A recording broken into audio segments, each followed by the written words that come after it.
Hello guys, welcome in this video at ang pag-uusapan natin sa video na to ay kung paano i-claim yung iyong mga commission from SWA.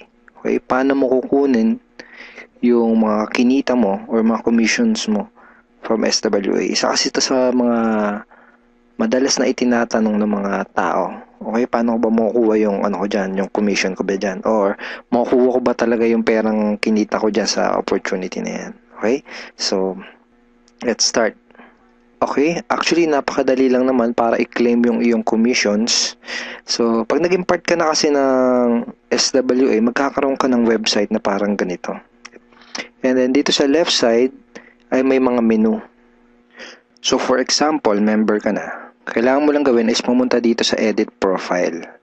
Click mo yan.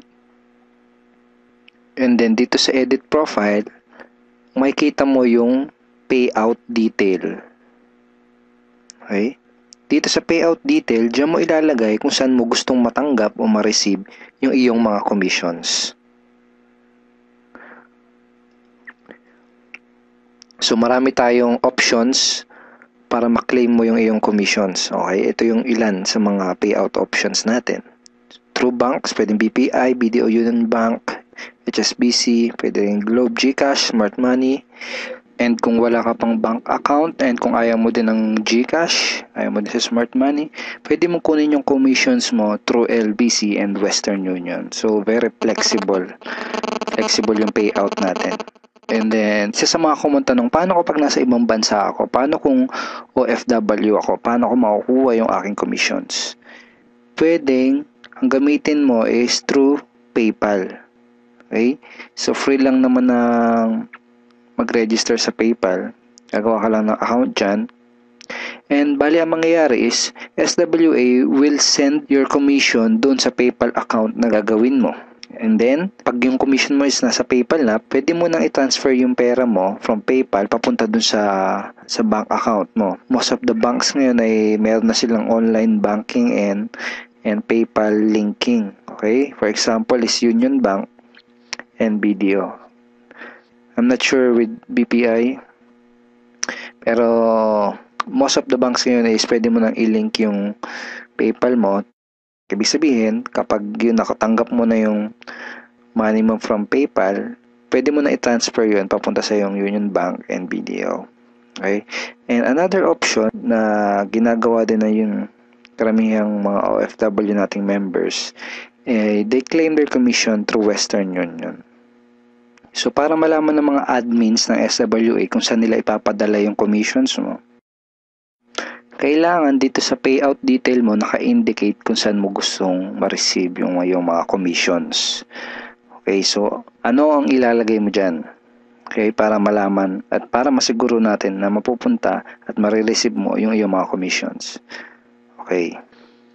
Let's say for example, ang napili mong option is bank transfer. Kailangan mo lang ilagay dito sa payout detail ay itong mga information na to. BDO, account name, account number. So, basically, halos yan lang talaga eh. Account name and account number. Ganun din sa Union Bank, sa BPI. Okay? So, paano yun? Lagay mo lang dito sa payout detail ay ganito. BDO. Then, yung account name. Sabi natin, Juan de la Cruz. Tapos yung account number. So, I think 9 digit pag sa BDO. So, pag BPI naman, ganun din, lagay mo BPI, yung account name, and then yung account number, kung ano man yun. Okay? So, ganun lang siya. So, ganun din sa Union Bank. Let's say ang napili mo namang payout option is GCash or Smart Money. Kailangan mo lang ilagay kung GCash is yung account number. Pag Smart Money card number. Very simple lang. Kung GCash, lagay mo GCash. Then yung number mo. Parang ganyan. So kung Smart Money naman, lagay mo Smart Money. Tapos yung Smart Money card number mo. Kung ano mang number. I think. Okay? Parang ganyan. Okay, pag sa PayPal naman, ang ilalagay mo lang dun sa dito sa payout detail ay yung email address na ginamit mo pang-register dun sa PayPal account mo. So, yun lang, email lang. Okay? So, kung Western Union naman or LBC, ang details na kailangan mo ilagay doon sa payout detail is yung iyong full name, address, and contact number. So, balik ka ulit dito sa edit profile mo.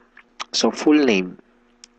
Kung yung nakalagay dito is yung full name mo talaga, hindi mo na kailangan ilagay dito sa payout detail yung full name mo kasi yan na nga full name Pero kung for example hindi full name mo yung register mo nung gumawa ka ng account, you need to put your complete name dito. Ibig sabihin kung ano talaga yung pinaka-complete name mo. So lagay mo muna Western Union. Western, kahit ganyan na lang. Yun. Okay, kahit Western lang, understood na yun And then, lagay mo yung complete name mo. Cruz. Ganyan. Tapos yung address mo, dito mo na ilalagay. Okay? 2, 3. Sabay natin kaya. Ganyan. Tapos yung number mo, dito na lang din. Sabihin natin ganyan. Okay? So, yan. So, ganyan kapag Western Union or LBC. So, sabihin na rin nakapili ka na ng payout option na gusto mo, make sure to click save. Okay? So, ngayon, ipapakita ko sa iyo kung paano ka magre-request ng payout.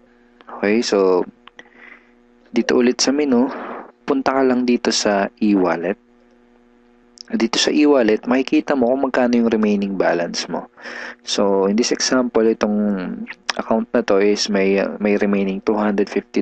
So, in dollars yung makikita mo dyan.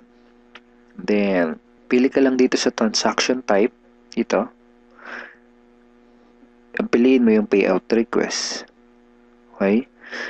So, tapos, i-indicate mo dito sa desired amount, kung magkano yung gusto mong i-request for payout. Lagay mo dyan kung magkano yung gusto mong ipadala dun sa bank account mo or dun sa GCash mo. Okay? So, pwedeng $100 kung gusto mo $100 lang. So, pwedeng $20 kung gusto mo $20 lang. Okay? Pwedeng gusto mo lahat, pwede din.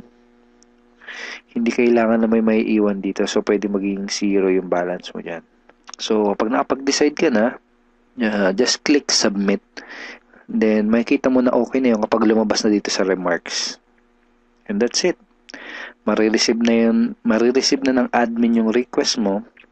Then, matatanggap mo na yung yung commissions mo. So, kapag through PayPal yung payout na pinili mo, usually within 24 to 48 hours bago mo ma-receive yung payout. Kapag money transfer naman, kapag through bank, up to 5 working days bago mo matanggap. So, in my personal experience, every time na magre-request ako, sa pangatlong araw, nare-receive ko na kaagad. Pero, yan, up to 5 days na talaga makukuha mo na at matatanggap mo na yung iyong commission. Pag GCash and Smart Money naman, medyo mas mabilis. Okay? So, thank you so much for watching this video. This is Edward Reformina. And kung hindi ka pa part ng Team Unstoppable Internet Entrepreneurs, at kung hindi ka pa part ng SWA, I'm personally inviting you to become part of this team and this online opportunity now. Kontakin mo kaagad yung taong nag-introduce sa'yo ng business na to. Because me personally and the rest of the team is very willing to help and guide you in this opportunity. We are very willing to help you get the result na gusto mong makuha. Okay? We will help you, we will guide you na ma-achieve mo yung mga goals na gusto mo. Just to show you our commitment in helping you, we have exclusive trainings na ginawa, na hinanda para sa'yo, para magawa mo yung business ng tama, para magkapagsimula ka ng maayos sa business na to, para hindi ka maiwan mag-isa. Okay? And part din ng commitment namin na tulungan ka sa negosyo na to is we provide you with the exclusive tools na mga gamit mo para magawa mo to ng negosyo na to na mas madali at mas mabilis. Alright, so once again, kontakin mo kagad yung taong nag-introduce sa'yo ng ng opportunity na to, and make sure na he's part of Team Unstoppable Internet Entrepreneurs, because itong mga tools na pinakita ko sa iyo are exclusive to our team only. So again, thank you so much for watching this video, and God bless you, and bye-bye.